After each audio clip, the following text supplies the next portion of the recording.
Good morning. Welcome back to the show. I'm Rob Finnerty. President Joe Biden is trying to push through another massive spending bill right now. The price tag currently around $6.35 trillion. We are also continuing to look into the origins of the coronavirus. Joining us now for more on this is Pennsylvania Congressman Dan Meuser. Congressman, good morning. Nice to see you again. How are you? Good morning. Great to see you, Rob. Congressman, yesterday we saw thousands of pages, literally thousands of pages of Dr. Anthony Fauci's emails published from January 2020 to June 2020. We really got an insight into what he might have known as this virus started to get worse and worse. If you want to read them, it takes a while to go through them all. As we continue to get more and more information about this lab leak theory being maybe how this all started, what do we think Dr. Fauci knew? How does he fit into all this?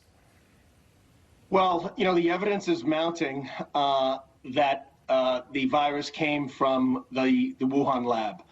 Many have felt this before. The data now supports on a worldwide level.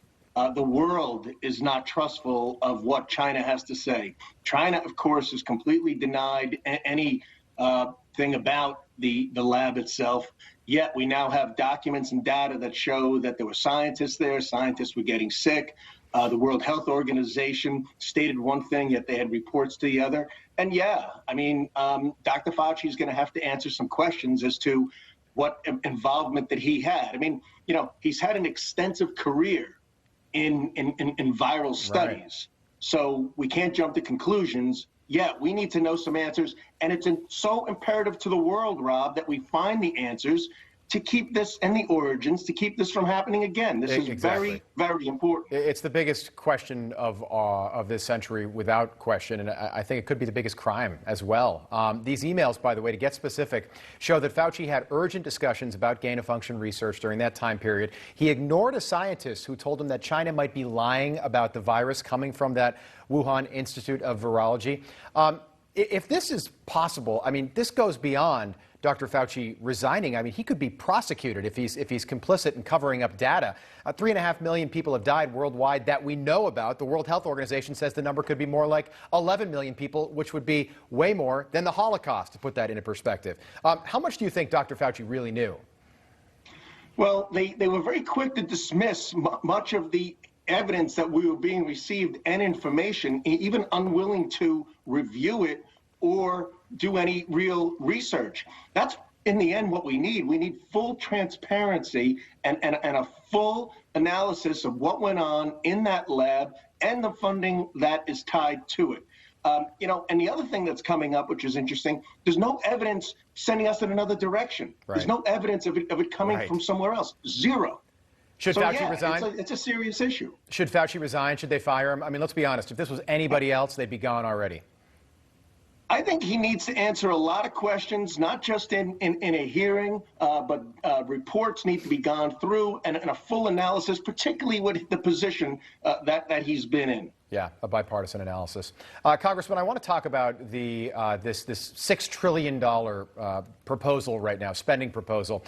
Transportation Secretary Pete Buttigieg says that the administration is still open to bipartisan negotiations. Take a listen.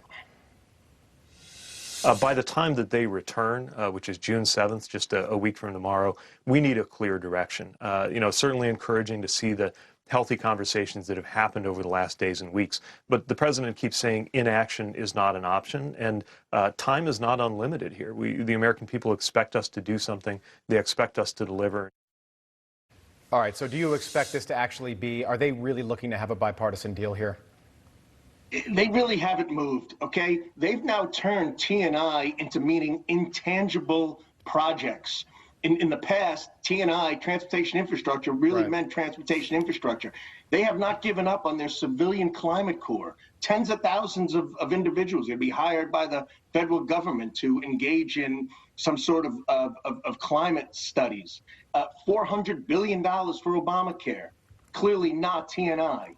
Charging ports, $200 billion for charging ports for electric cars that don't currently exist. Look, the EPA, the HHS, the education budget's going up 40%, 40% in the overall proposed budget of that the Biden administration is presenting. Yet on the same note, you know, Buttigieg and the administration has a T&I budget that has barely 20% in it that will make a tangible difference, that the American taxpayer will have something to see for their money.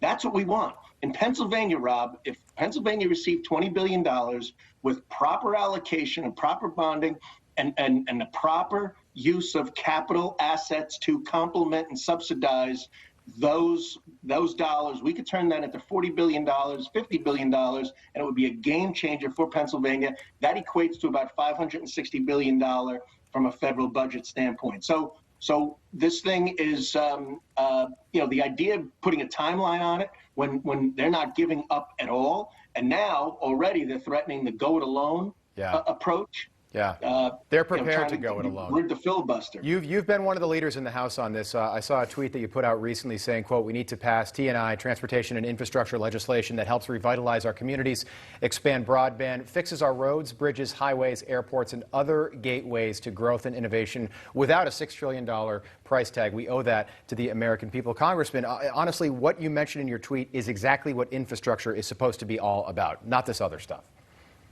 And also not a huge amount of taxes and all kinds of strings attached to it, Rob. Yeah. I mean, this is about control as it is about any sort of infrastructure or the intangible aspects that they're doling out the dollars and have strings attached to them, so you abide by how it is to be spent. Congressman, it's big government at its worst. Come back and see us soon. Quickly, Dr. Fauci's got a book coming out. It's called Expect the Unexpected. Are you going to buy that book? You know, who knows? We'll check out some excerpts. I don't think I'm going to buy it. We'll see what's in it. I don't think there's much in there that we will trust at first glance. Exactly. But let's hope he's been working in the interest of America and the world. And but we need transparency to build that trust. I hope so, Congressman. Otherwise, this story becomes even more tragic. That is Congressman Dan Meuser joining us from Pennsylvania. Nice to see you again this morning, Congressman.